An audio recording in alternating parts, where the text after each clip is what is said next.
ഒന്നും അറിഞ്ഞുകൂടാതെ കുഞ്ഞുങ്ങളായിട്ട് ജനിച്ചിട്ട് ഇവിടെ ജീവിച്ചില്ലേ, പിന്നെ അതിനേക്കാളും വലുതാണെന്നോ ഇനി മരിച്ചിട്ട് ജീവിക്കുന്നതിനെ പറ്റി പ്രാന്തുണ്ടോ അതിനെപ്പറ്റി ആലോചിക്കാൻ? ഞാൻ ആലോചിക്കേണ്ട ആവശ്യം എനിക്കില്ല.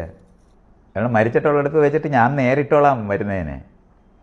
ഇവിടെ ഞാൻ പറഞ്ഞാൽ ഒരു കഴിവില്ലാത്ത കുഞ്ഞായിട്ട് ജനിച്ചതല്ലേ, എന്നിട്ട് ഞാൻ ഇത്രയും നാൾ ജീവിച്ചില്ലേ. അപ്പോൾ അതെനിക്ക് കഴിയുമെന്നുണ്ടെങ്കിൽ പിന്നെ മരിച്ചിട്ട് ചെല്ലുന്നിടത്ത് എനിക്ക് ജീവിക്കാൻ അറിഞ്ഞൂടാതെ വരേണ്ട കാര്യമുണ്ടോ? ഇനി ഈ പറയുന്നവന്മാർക്ക് ആർക്കെങ്കിലും മരണത്തിന് ശേഷമുള്ള ജീവിതത്തിനെ പറ്റി അവന്മാർക്ക് എന്തും അറിയാവുന്നത്?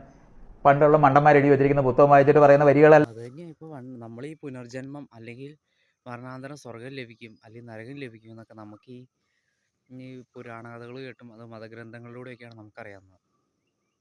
അല്ലാതെ വേറൊരു രീതിയില്ല. ഒരു കഴിവില്ലാതെ പുള്ളി ജീവിച്ചെത്തി എന്നുള്ളത് പുള്ളിയുടെ ഒരു ന്യായഭാഗങ്ങൾ ശരിയാണ്. സത്യസന്ധമായിട്ട് നമ്മൾ ഒരുപാട് ക്രോമസോമുകളൊക്കെ ചെന്നിട്ടാണ് ഒരു മനുഷ്യജീവൻ ഉണ്ടാവുന്നതെന്നാണ്. അത് നമ്മുടെ ഫസ്റ്റ് വിക്ടറി ആണെന്നും ശാസ്ത്രം പറയുന്നുണ്ട്. അപ്പം അങ്ങനെയുള്ള ആളുകൾക്ക് ഇവിടെ ജീവിക്കാമെങ്കിൽ മരണാന്തര ജീവിതത്തെക്കുറിച്ച് പിന്നെ എന്തിനു പേടിക്കേണ്ട കാര്യമാണ്? ശരിയാണ്, പുള്ളി പറഞ്ഞത് കാര്യം ശരിയാണ്. മരണാന്തര ഒരു ജീവിതം ഉണ്ടോ?